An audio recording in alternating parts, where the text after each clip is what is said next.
26 February हा दिवस स्वातंत्र्यवीर सावरकरांचा आत्मार्पण दिन. संगमनेर नगरपालिकेच्या वतीनं वीर सावरकरांच्या पुण्यतिथीनिमित्त त्यांना आदरांजली वाहण्यात आली. नगराध्यक्ष दिलीप पुंड यांसह नगरसेवक यावेळी उपस्थित होते. संगमनेर नगरपालिकेचे बहुतेक नगरसेवक याप्रसंगी मात्र गैरहजर होते. नगराध्यक्ष दिलीप पुंड, नगरसेवक जावेद जहागीरदार, ज्ञानेश्वर करपे, कैलास वाकचौरे, सोमेश्वर दिवटे, किशोर पवार हे नगरसेवक वगळता उर्वरित सर्व नगरसेवक गैरहजर होते. ज्या सावरकरांनी आपलं सर्व आयुष्य देशासाठी समर्पित केलं त्यांना आदरांजली वाहण्याची साधी तसदी देखील या नगरसेवकांनी घेतली नाही. एखाद्या पक्षाचा कार्यक्रम असला तर सर्व नगरसेवक नगरसेविका चमकोगिरी करण्यासाठी पुढे येतात. मग ज्या स्वातंत्र्यवीरांनी देशाला गुलामगिरीतून मुक्त केलं त्यांना मानवंदना देण्यासाठी हे राजकारणी पुढारी पुढे का येत नाहीत असा प्रश्न या निमित्तानं उपस्थित झाला. शहरातल्या बडोदा बँकेजवळ वीर सावरकरांचा पुतळा आहे. यापूर्वीच या परिसराचं सुशोभीकरण होणं गरजेचं होतं. मात्र उशिरा का होईना पालिकेला शहाणपणा आला आणि 15 दिवसात हा परिसर सुशोभित करण्याची ग्वाही नगराध्यक्ष दिलीप पुंड यांनी दिली.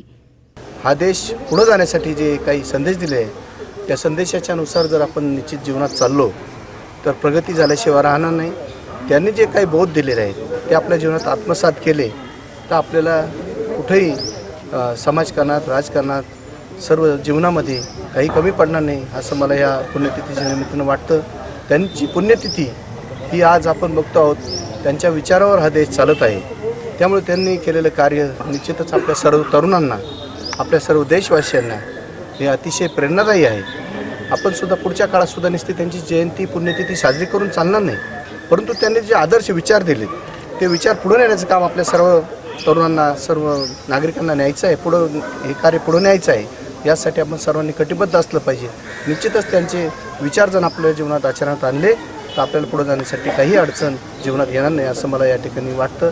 त्यांना या पुण्यतिथीच्या निमित्तानं मी आदरांजली देतो. या ठिकाणी माझे मित्र कैलास वाकचौरे, ज्ञानेश्वर भाऊ, जावेदभाई जहागीरदार यांनी मागच्या वेळेसच मला सूचना केली होती की आपला हा ठराव मंजूर आहे आणि ह्या ठिकाणी त्याचं लवकरच टेंडर काढून तसं पाहिलं तर निश्चितच हे काम पूर्वीच व्हायला हवं होतं ही मला याची कल्पना आहे. परंतु जरी राहिलं असेल तर मी हे काम जास्त लवकरात लवकर येत्या 15-20 दिवसामध्ये हे काम चालू करून या ठिकाणी सुशोभीकरण करण्याचा आमचा नगरपालिका सर्व नगरसेवकांचा मानस आहे.